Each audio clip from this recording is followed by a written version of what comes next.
He stared at a wall built with dead men's hands. Separates the people, divides all the land like water from the sand and sand through the glass. Far side future, the near side past. Dead men's words are etched. Alright guys, back here on another hot, muggy, humid Virginia day. Luckily there's a little bit of wind blowing, but you know, here lately there's been a lot of talk about bow drills. A lot of guys, you know, starting to attempt their first try, or been attempting and still not really having a whole lot of luck. So I thought, you know, after my last unsuccessful attempt at a sassafras bow drill set on my last video, I figured I'd try one today with something I'm a little bit more familiar with and kind of, you know, walk you through what I'm looking for, what I do, you know, on a decent bow drill set on something I'm familiar with. So took a little walk, found a piece of cedar. You know, what I'm looking for, this piece here is going to be for the hearth, for the board.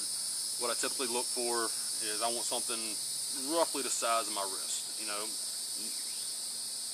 you don't want to, I don't know, I guess if I had a smaller wrist I might be looking for something bigger, but anything bigger than my wrist really is going to be, you know, I'm going to be processing more than I want to. If I can find something roughly the size of my wrist, then yeah, it's a lot quicker and I don't have to waste as much energy, you know, making my set. So first thing I'm going to do is I'm going to get this thing split down and see if we can get a hearth board going.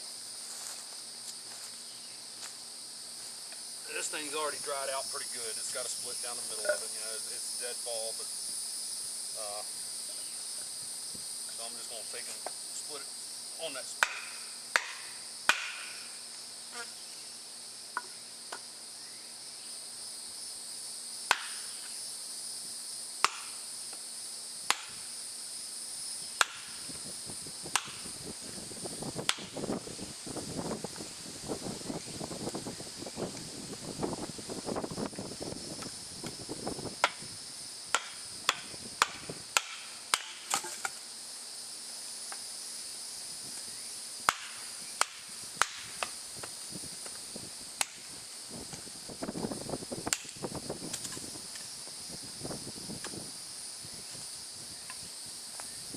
Alright, got it split in half. You know, obviously that ain't going to work. You know, you put your foot on there, it's just going to rock back and forth.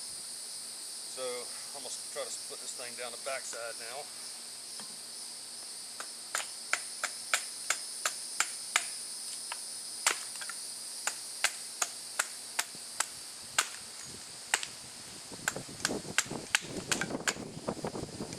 What I'm typically looking for is a ½ inch, 3/4 inch thick, somewhere in that ballpark.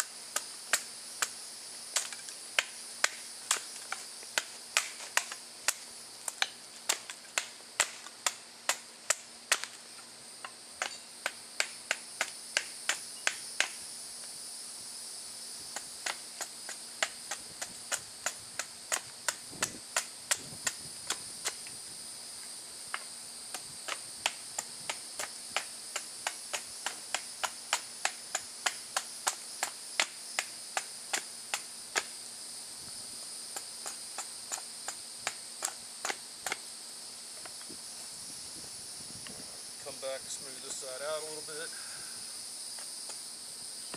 Like that.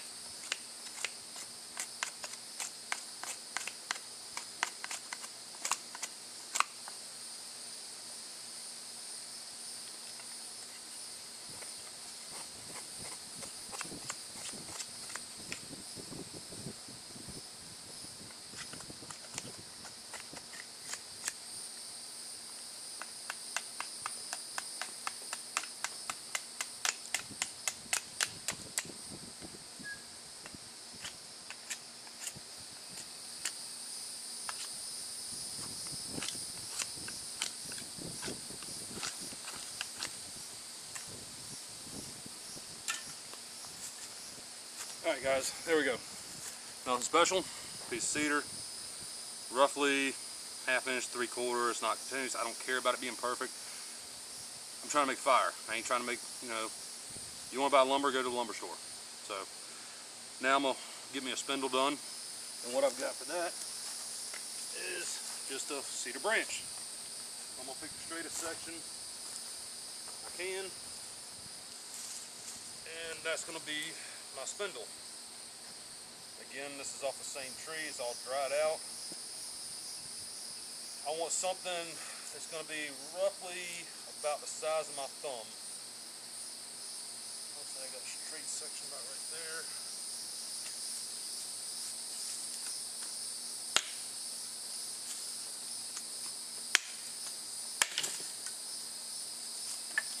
Tell you what, pinch myself, bleeding like a damn stuck pig.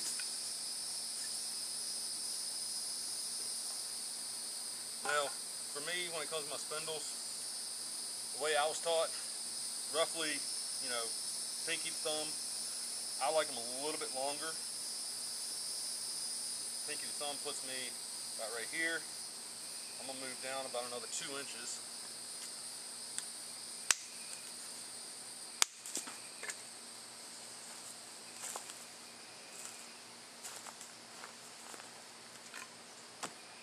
Alright, now what I've got is a fairly straight beginnings of a spindle. And this thing's still covered in bark. At least I'm gonna peel this off. That's, you know, you want to debark your spindle regardless, but the great thing about cedar is this is now going to become part of a bird's nest.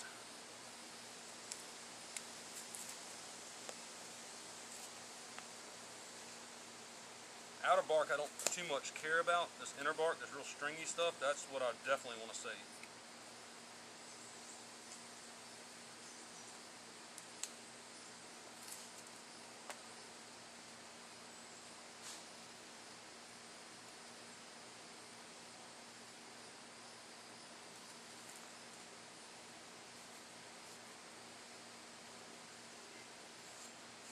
So I got a few little, damn, good one.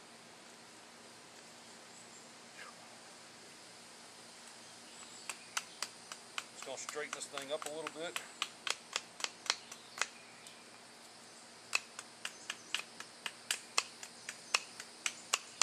Alright, now I only really had to cut down on one side.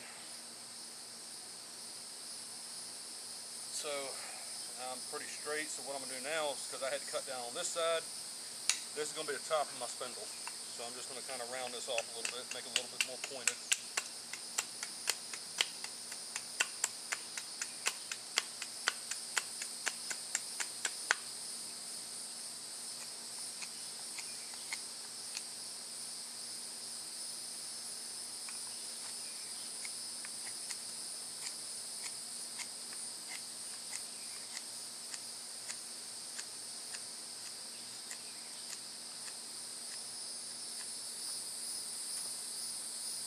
Now, if I was going to be using a wood handhold for this, I would not have tapered this anywhere near as much. Let's show you what I'm talking about. I've got a pretty serious taper on there. If I was going to be using a wooden handhold, I would have had that a lot more rounded off. And the reason I do that personally is because I'll burn my handhold in when I burn my hearthboard in. I'll burn my handhold in as well, and if I get a more round burn in my handhold, then when I go back and sharpen this in, you've got more of a burnt spot in there. You know, obviously you're still going to continue to burn in, but it's less friction in the long run. That's what I'm trying to get at. But I'll be using a rock for my handhold, so you know that's really irrelevant right now.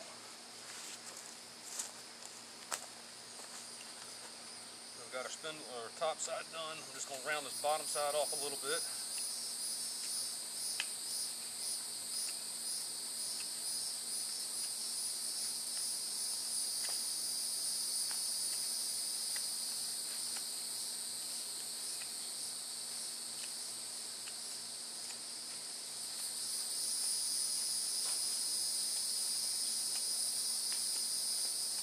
Alright, so there's essentially a spindle. Still got some inner bark on there. I like to save as much of that as I can.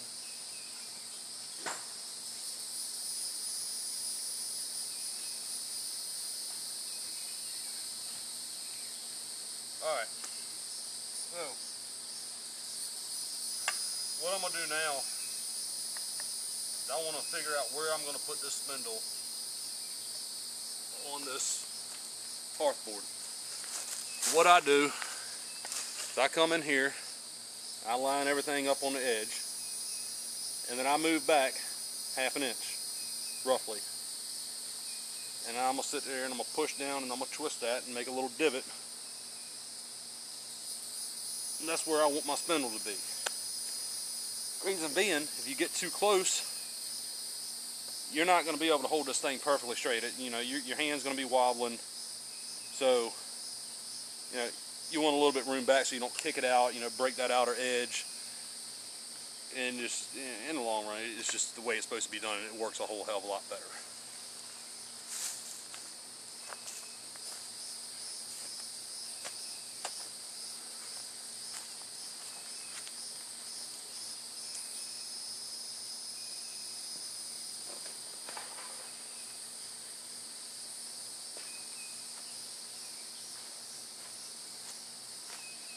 Alright, for my bow, all I have is just a piece of gum. Burn the trees, you know, blah, blah, blah. I was taught, typically hold your arm out, you want it from armpit to end of your center, you know, end of your middle finger. I like them a little bit longer personally. You know, as far as tension goes, man, that's just a guessing game. Everybody's gonna tell you something different. I like right much tension on mine. This one I've used. This is the one I use on a sassafras. String needs to be replaced. I'm not going to worry about it right now. We'll see what happens. You know, it's looser than what I like, but again, we'll see what happens.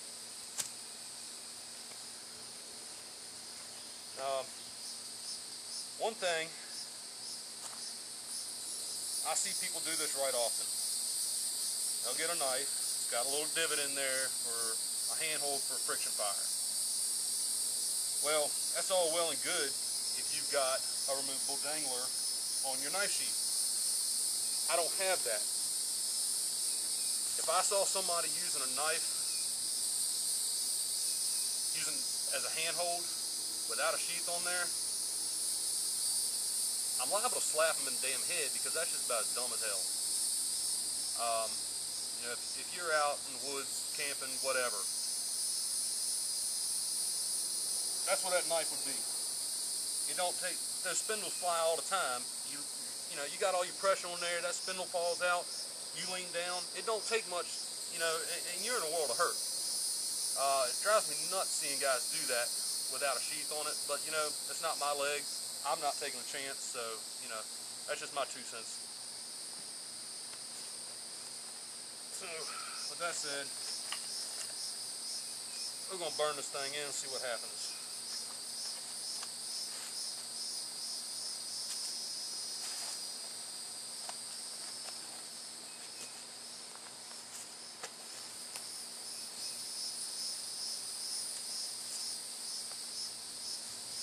I never even carved out my little divot.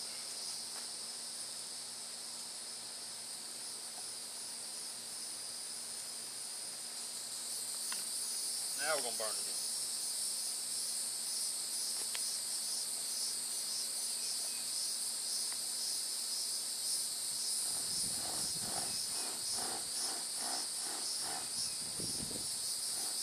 I'm gonna lock my wrist as tight as I can up against my shin. And watch the dust, get a little bit of smoke rolling. Now this is by far my favorite wood to use. Year round, I love cedar.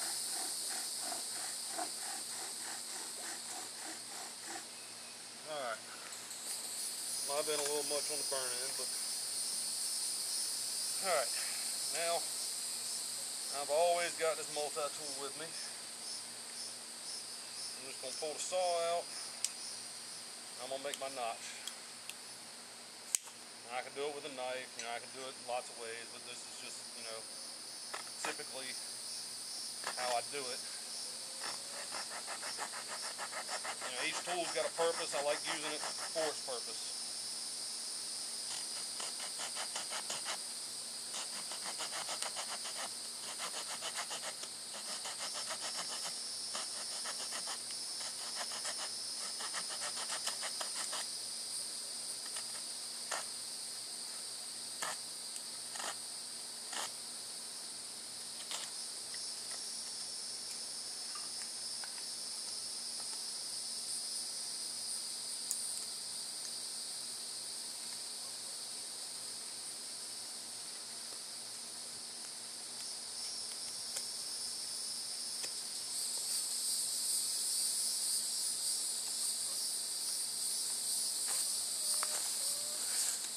All right, we got a burn in, we got our notch.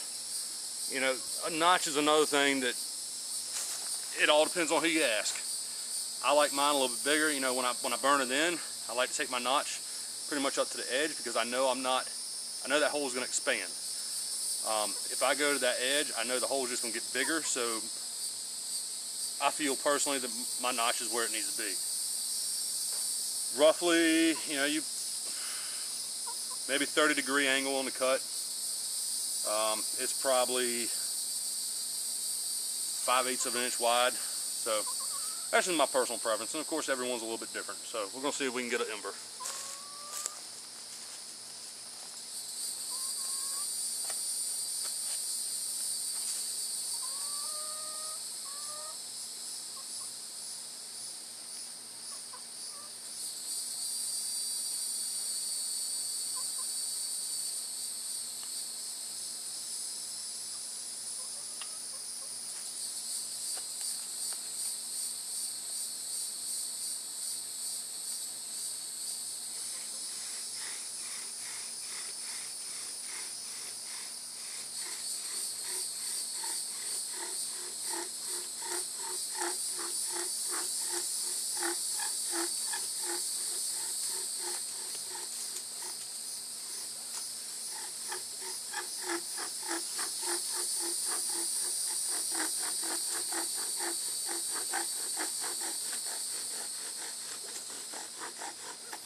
Alright, I just ain't holding my mouth right on this.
ought to change my string.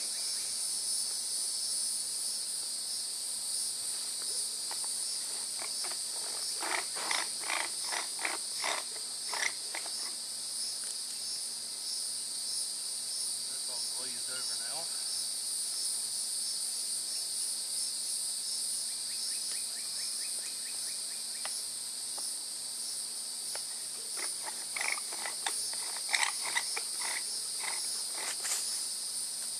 Here's my bird's nest.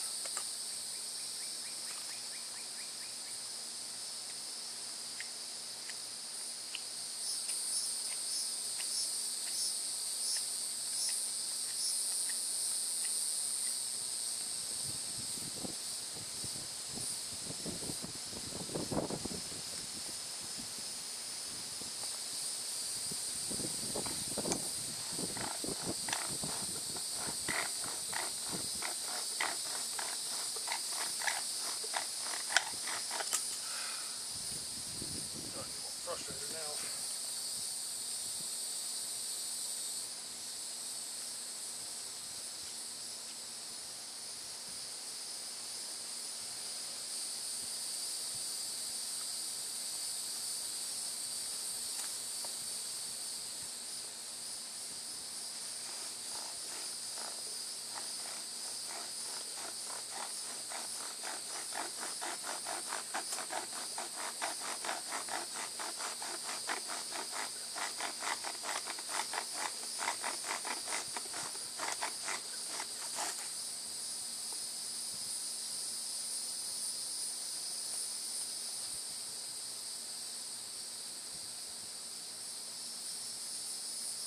If that stays lit,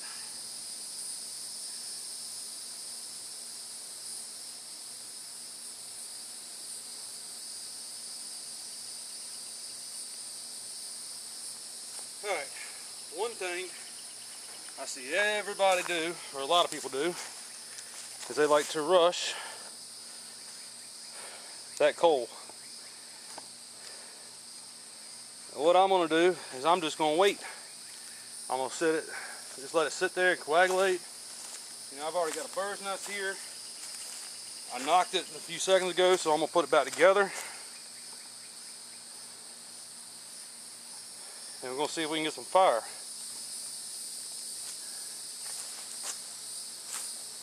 You just want to let that thing just sit there and nurse itself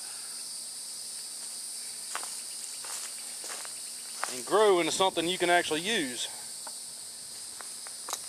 If I was to dump that thing right into that bird's nest, then all this sweat is absolutely for nothing. Now, bird's nest,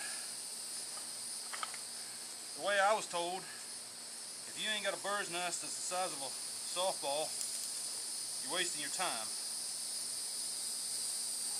I have failed at more because of an improper bird's nest. So what I've got here is dried grass, some poplar bark, and some cattail fluff.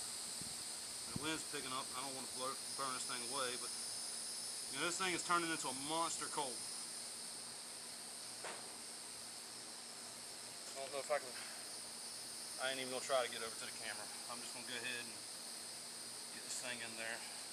What I'm gonna do is I'm just gonna take my knife, kind of scoop it up, and just dump it in there. And again, I'm gonna wait a second because that thing come apart at all. I want it, you know, I just want to make sure there's nothing more disheartening than getting a coal and then turn around and losing it when you try to blow it. So, we'll get this thing up here.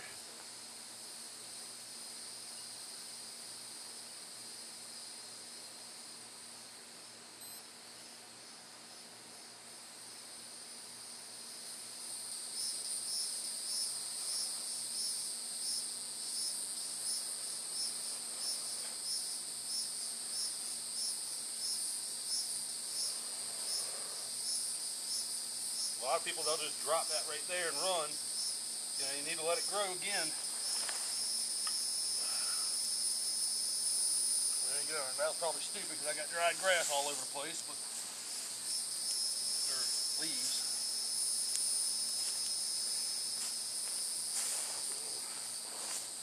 let that burn out. I tell you, if I was dependent on it, I'd have, you know, I'd have some little pencil-sized twigs. I'll have some thumb-sized twigs. You know, I'd have everything together. That's another, you know, if you're going to do this, you got to be prepared. You got to have everything together. There's no point in having one part if you don't have, you know, what comes next. Because if you're not ready, ultimately you're going to fail. So, anyways, that's just my take on it. You know, if you saw something I did wrong, tell me. You know, I'm always looking to improve. If you see something, you know, a problem you've been having, you got a question, ask. I'll answer anything you have. So, anyways, guys, y'all take care.